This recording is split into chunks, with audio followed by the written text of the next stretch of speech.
Winters में specially mother's की बहुत ज़्यादा फ्रीक्वेंट कंप्लेन होती है कि मैम मेरे बच्चे के नाक से बहुत घड़-घड़ की आवाज़ आ रही है। मैम क्या इसका मतलब ये है कि बच्चे की छाती में कफ जमा हुआ है? मैम क्या इससे बेबी को कुछ दिक्कत है?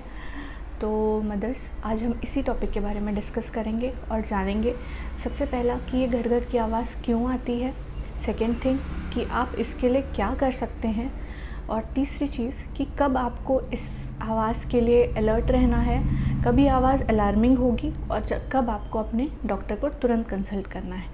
मेरा नाम है डॉक्टर रश्मि, मैं एक पीडियाट्रिशियन और न्यूनेटोलॉजिस्ट हूँ और आज हम डिस्कस करेंगे नॉइज़ी ब्रीदिंग के बारे में। पहली चीज़ जो हमें जाननी है वो है कि ये घड़-घड़ की आवाज़ आती क्यों है।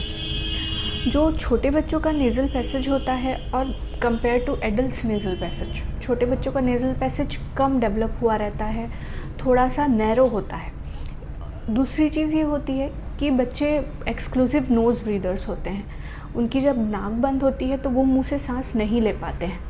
तो क्या होता है, जब नाक में सिक्रीशंस जमा हो जाते हैं तो बच्चा खींच के सांस लेता है। इस खींच के सांस लेने के कारण वो जो सिक्रीशंस के साथ जो हवा जाती है, इसलिए वो घड़-घड़ की आवाज़ करती है। जो सेकेंड रीज़न है वो है बच्चों में एक्सेसिव ड्रूलिंग होना। स्पेशली जो लेस देन 6 मंथ के बच्चे हैं उनमें एक्सेसिव सलाइवेशन होता है, ड्रूलिंग होती है। ये सलाइवा, ये ड्रूलिंग नाक के अराउंड, मुंह के अराउंड जमा हो जाता है और फिर जब बच्चा सांस लेता है तो इस तरह की घड़-घड़ की आवाज़ होती है।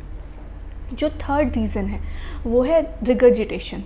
बच्चों की पेट की कैपेसिटी बहुत छोटी होती है। कई बार ऐसा होता है कि बच्चे के पेट से जो कंटेंट्स हैं वो ऊपर की ओर आते हैं और ये पेट के कंटेंट, मिल्क या जो भी बच्चे ने खाया हो वो ऊपर की ओर आता है और इस जगह जमा हो जाता है। ये जो सिक्रीशंस जमा हो जाते हैं ये भी एक कारण होते हैं। जो नेक्स्ट रीज़न है वो बहुत कॉमन रीज़न है, वो है नोज़ ब्लॉक। सर्दी होती है, जब नाक बहने लगती है या नाक स्टफ्ड होती है तो बड़े लोगों में हम क्या कर पाते हैं, हम नाक छींक के निकाल पाते हैं, हम नाक क्लीन कर पाते हैं, पर बच्चों में बच्चे ऐसा कर नहीं पाते। उसके कारण सिक्रीशंस वहीं जमा रहते हैं और क्योंकि बच्चे एक्सक्लूसिवली नोज़ ब्रीदर्स होते हैं तो वो सिक्रीशंस के साथ ये आवाज़ घड़-घड़ की बहुत ज़्यादा बढ़ जाती है। तो अब हम जानते हैं कि इस आवाज़ को कम करने के लिए या नोज़ ब्लॉक को रिलीव करने के लिए आप घर में क्या क्या कर सकते हैं। तो इसके लिए आपको 2 चीज़ों की बहुत ज़्यादा रिक्वायरमेंट होगी।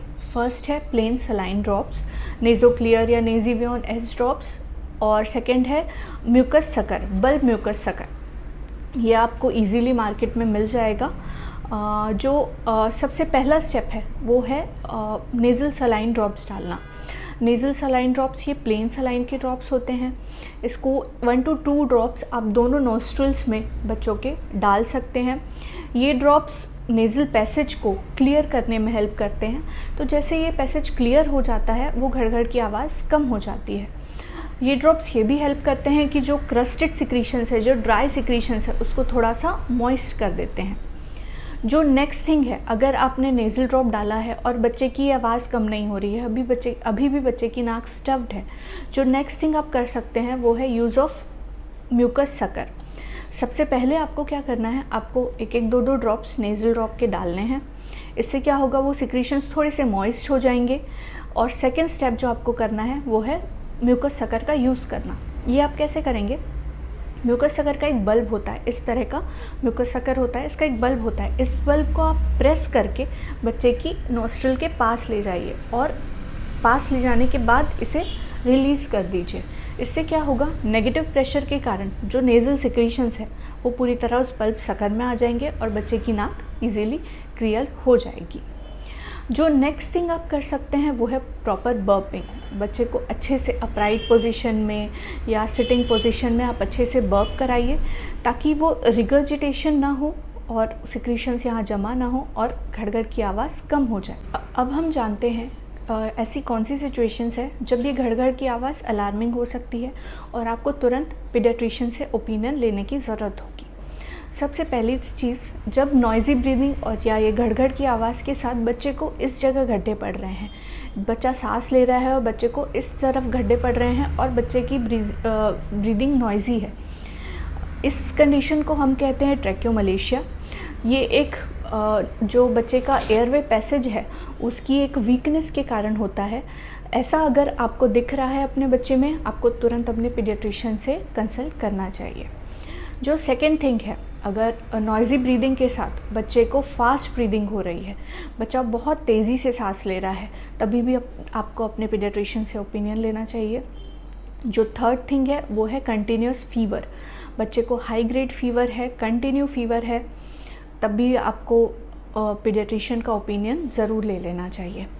जो नेक्स्ट थिंग है वो है पसली चलना, जिसे हम कहते हैं, या कहते हैं चेस्ट रिट्रैक्शंस। बच्चा सांस ले रहा है और उसकी छाती में गड्ढे पड़ रहे हैं, वो बच्चा इंटरकोस्टल मसल्स यूज़ कर रहा है, बच्चे की ब्रीदिंग बहुत ज़्यादा लेबोरियस है। इसका मतलब ये है कि बच्चा ठीक से सांस नहीं ले पा रहा है, उसके फेफड़ों में प्रॉब्लम है। आपको तुरंत अपने पीडियाट्रिशियन से कंसल्ट कर लेना चाहिए। जो अगली चीज़ है जो आपको ध्यान देनी है वो है, इन सब चीज़ों के साथ अगर नॉइज़ी ब्रीदिंग के साथ बच्चा डल है, बहुत ज़्यादा सुस्त है, बच्चा अच्छे से फीडिंग नहीं कर रहा है, वो थोड़ा सा सिक लग रहा है, साथ में यूरिन आउटपुट उसका बहुत कम है, बच्चा लेस देन 5 टाइम्स अगर यूरिन पास कर रहा है, तो आपको तुरंत ही अपने पीडियाट्रिशियन का ओपिनियन ले लेना चाहिए।